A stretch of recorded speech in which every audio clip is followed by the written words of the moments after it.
एक बार की बात है। एक कमरे में 4 मोमबत्ती जल रही थी। चारों में अच्छी दोस्ती थी। वे हमेशा ही एक दूसरे से अपने दिल की बात करती रहती थी। उनमें से एक मोमबत्ती बोली, मैं शांति हूँ। मैं अब इस दुनिया में नहीं रहना चाहती हूँ, क्योंकि चारों तरफ धोखाधड़ी और लूटमार चल रही है। इतना कहकर कुछ देर बाद वह बुझ गई। कुछ समय बाद दूसरी मोमबत्ती बोली, मैं विश्वास हूँ। आज के समय में लोग एक दूसरे पर विश्वास ही नहीं करते। इस दुनिया में विश्वास की ना तो कोई कीमत है और ना ही जरूरत है। इसलिए मैं भी दुनिया से जा रही हूँ। कुछ देर बाद वह मोमबत्ती भी बुझ गई। समय धीरे धीरे बीत रहा था। तीसरी मोमबत्ती ने कहा, मैं प्रेम हूँ। आजकल लोग अपने कामों में इतने व्यस्त हैं कि उनके पास एक दूसरे के लिए भी समय नहीं है। लोग एक दूसरे से प्रेम करना ही भूल गए हैं।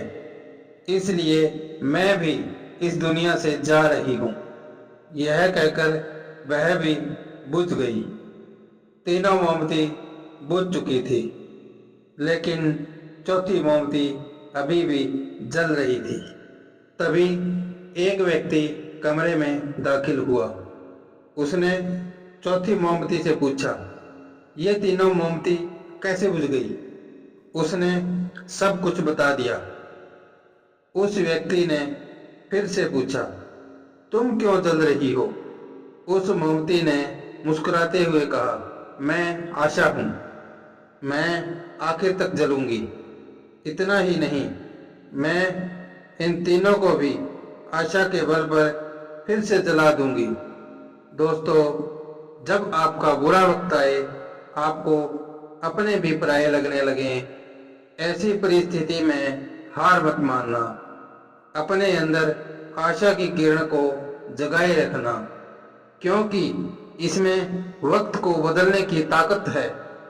यह आपको हर वो चीज लौटा सकती है जो आप खो चुके हैं। बुरे वक्त में इस एक चीज को मत छोड़ना, और वो है आशा। दूर से हमें आगे के सभी रास्ते बंद नजर आते हैं, क्योंकि सफलता के रास्ते हमारे लिए तभी खुलते हैं जब हम उसके बिल्कुल करीब पहुंच जाते हैं।